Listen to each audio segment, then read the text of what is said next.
Saya berada di Paroki Ekaristi Kudus Karedong dalam rangka pembukaan prosesi Sakramen Maha Kudus untuk 7 paroki kota di Ruteng. Kegiatan ini menjadi spesial karena tahun ini Kuskupan Ruteng mencanangkan tahun pastoral ekologi integral, dan Paroki Ekaristi Kudus Karedong merayakan Ekaristi dalam nuansa ekologis pada pagi hari ini sebagai penutupan bulan Maria pada bulan Mei ini, tapi sekaligus juga misa pembukaan untuk prosesi Sakramen Maha Kudus 7 paroki kota di Ruteng ini.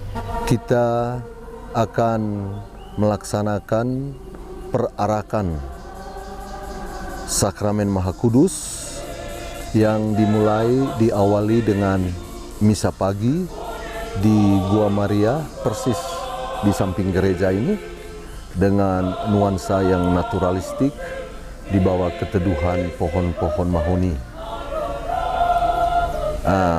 Setelah misa nanti itu dilakukan konsekrasi terhadap Sakramen Maha Kudus dan ditahtakan, selanjutnya berarak ke 7 paroki kota.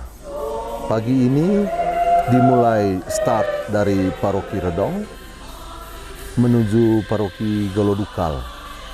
Dari Golodukal selanjutnya menjelang tengah hari ke Paroki Cewonikit, dan pada sore hari ke Gereja Katedral, dan malam hari Sakramen Maha Kudus akan ditahtakan di Katedral. Besok pagi tanggal 1, Sakramen Maha Kudus akan berarak dari Katedral menuju Paroki Kumba. Dari Kumba menuju Kristus Raja sehingga sore hari ke Paroki Karot.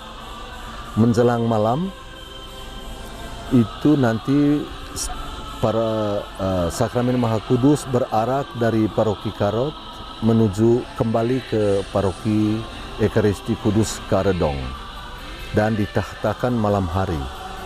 Pada tanggal 2 itu adalah puncak perayaan tubuh darah Kristus, dan ini sebuah koinsiden rahmat juga ya, yang sekaligus menjadi pelindung dari Paroki Ekaristi Kudus Karedong. Jadi ini bagi kami di Paroki Ekaristi Kudus Karedong ini sebuah rahmat khusus.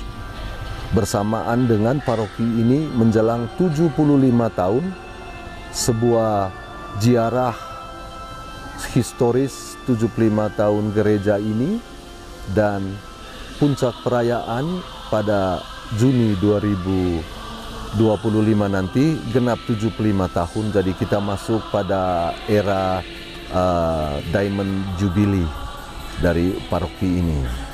Nah, untuk perarakan ini sendiri, saya untuk koordinasi umum didampingi Pak Frans Ade.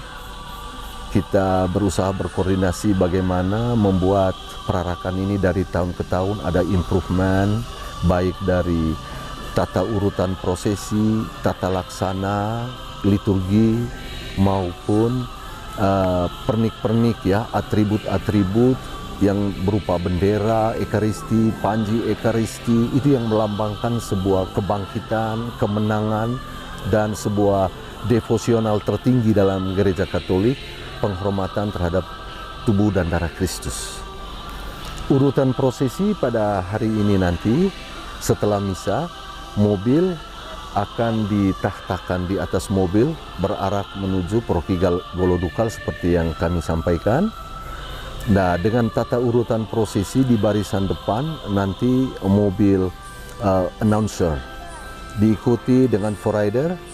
Setelah forrider ada 6 ajuda lilin, ajuda lonceng, dan ajuda dupa. Setelah itu barisan anak-anak. Pada kesempatan istimewa ini kami memberikan tempat spesial, panggung khusus bagi anak-anak. Mereka sambil memegang bendera bersalib. Jadi bendera Ekaristi bersalib, ada siap 108 anak yang mendampingi anak-anak lain akan berarak. Diikuti kelompok klaster biarawan-biarawati dan mobil sakramen. Setelah mobil sakramen nanti ada tua-tua adat, kebetulan kita ini dari 7 wilayah, ketua wilayah dan dari beberapa gendang yang ada di lingkungan Paroki Ekaristi Kudus Karedong. Setelah itu baru diikuti oleh mobil tata laksana. Setelah tata laksana nanti kita berjalan berdasarkan urutan wilayah. Mulai dari wilayah 7, 6, 5 sampai wilayah 1 yang dikawal oleh panji-panji wilayah masing-masing. Ya.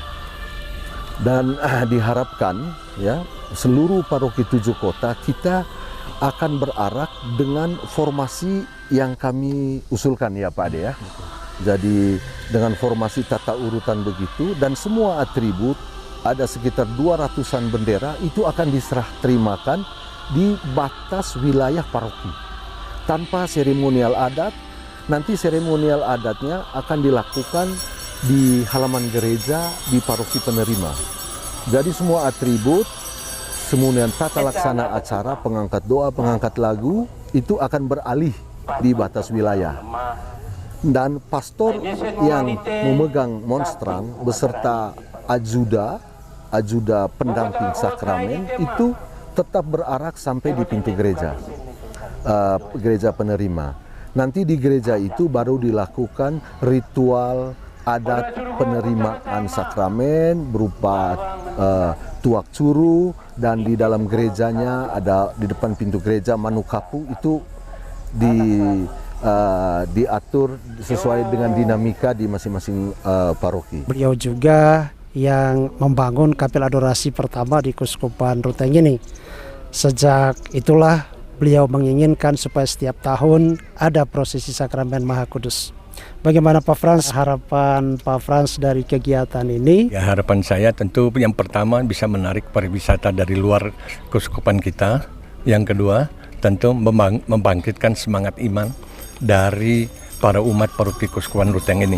Semoga kedepannya makin tahun makin banyak yang mengikuti prosesi ini dan makin meriah. Saya mau memberi apresiasi yang besar kepada Paroki Karedong ini, terutama Pak Adi yang begitu semangat ya dalam membangun. Kita lihat hiasan mobil ini, terutama ya panji-panjinya nanti kalau sudah mulai berjalan, harap saja paroki-paroki lain juga punya semangat yang sama. Saya kira itu harapannya saya. Harapan kami sebagai panitia untuk sekiranya umat seluruh 7 paroki gugus kota menjadikan Ekaristi sebagai pusat kehidupan mereka dan tidak menjadikan Ekaristi sebagai suatu semboyan belaka, tetapi dirasakan dan berbuah pada perilaku dan perjalanan hidup umat di hari-hari selanjutnya.